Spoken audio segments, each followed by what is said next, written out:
Point number 6, गिरिमी कावा, guerrilla warfare. अपने दुश्मनों पे ऐसा धावा बोलते थे छत्रपति शिवाजी महाराज कि दुश्मन कभी सोच नहीं पाते थे कि यह आदमी कहां से आएगा। उनके उस जमाने में अफवाह उड़ी थी कि ये दीवार में से चल के आ सकते हैं, ये कहीं से भी आ सकते हैं, ये कभी भी अटैक कर सकते हैं। यानी दुश्मनों की रातों की नींद, जो बोलते हैं रातों की नींद उड़ा के रखी थी। तो दो ही केस में होती थी, या तो आप प्यार में पड़े हो या छत्रपति शिवाजी महाराज के दुश्मन बन के बैठे हो, तो ही आपकी रातों की नींद हराम होने वाली है।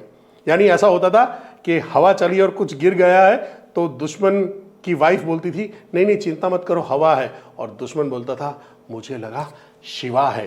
तो छत्रपति शिवाजी महाराज का गिरिमी कावा का ये जो खौफ था, वो उस जमाने में उनके जो स्ट्रॉन्ग कंपीटिटर हुआ करते थे, जो उनसे बड़े कदावर और उनके बड़े लश्कर हुआ करते थे, वहां पे उन्होंने सही ढंग से इस्तेमाल किया।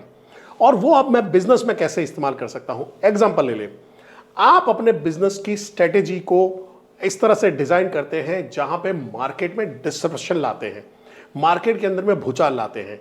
जैसे कि शाओमी ने मोबाइल लॉन्च किया, शाओमी ने ट्रेडिशनल जो मोबाइल सप्लाई का जो चेन था उसी को तोड़ दिया और वहां पे ई कॉमर्स का इस्तेमाल करते हुए मैन्युफैक्चरर टू डायरेक्ट यूजर तक फोन पहुंचाया। तो जो फोन मेरे को 40,000, 50,000, 55,000 में पड़ रहा था, वैसा ही फोन, वैसी ही फैसिलिटी का, अच्छी क्वालिटी का फोन मेरे को 15 से 20,000 में पड़ना शुरू हुआ। और कोई फोन तो ऐसे थे जो 10,000 के नीचे रखे, जिससे हुआ क्या, वो क्लास से लेके मास तक पहुंचे। अगर आपने कभी भी शाओमी के मोबाइल को परचेस करने की कोशिश किया हो तो उनका फ्लैश सेल आता था, आया है 1 लाख पीस बिक गए, आया 2 लाख पीस बिक गए। और फिर तो एक फेज आया है जहां पे वो एडवांस बुकिंग करवाते थे, यानी भाई टोकन इतना दे दो और फिर बाद में आपको टोकन के टाइम पे आपको पैसा, बाकी का पैसा देके मिल जाएगा। और लोग लाइन लगा के इंतजार करके दुकान के बाहर नहीं, मोबाइल में खड़े रहते थे कि अभी आए और अभी चले जाओ। और उन्होंने क्या किया, डिसरप्शन लाए, पूरा ही बिजनेस का तरीका चेंज कर दिया। वैसा ही एक डिसरप्शन ओला ने लाया है।